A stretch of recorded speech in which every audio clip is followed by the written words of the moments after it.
The number of workers on unpaid leave has soared, hitting its highest level so far this year. The latest Labor Ministry figures show more than 5,000 furloughed workers in the month of May.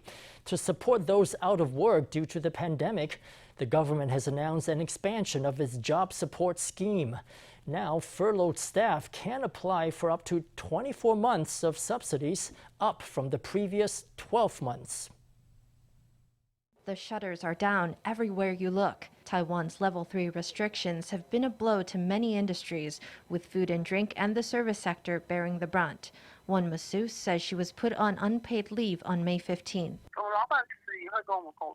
Our boss did communicate with us, telling us about the monthly costs of the business. From wages to rent and other expenses, it came to more than 10 million NT. They told us they couldn't afford our salaries. It was a real headache. We must be more than 500 or 600 employees on furlough. The masseuse says that after graduating, she left her home in Kaohsiung to look for a job in Taichung. Factoring in rent and living expenses, her salary allowed her to just about break even at the end of the month. Since the start of level 3 restrictions, businesses where staff and customers are in close contact have been forced to shut down. The masseuse says that after paying rent at the beginning of this month, she has no more money left. She says she doesn't know how she'll keep afloat. It's not as if I can just switch to another career just like that. I was actually in a company program training to become a store manager, so I can't just up and leave. Now I'm facing the uncertainties of being on furlough. Many others are in a similar predicament. According to data from the Ministry of Labor, May topped the record for the number of furloughed employees.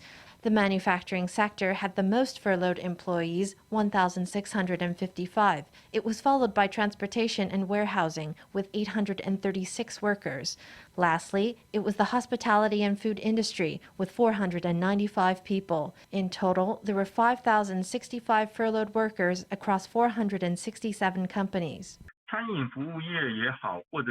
In the food industry, the hospitality sector, and in hotels, there seems to be an upward trend. As things are indeed more tense in this outbreak, that's something everyone's concerned about.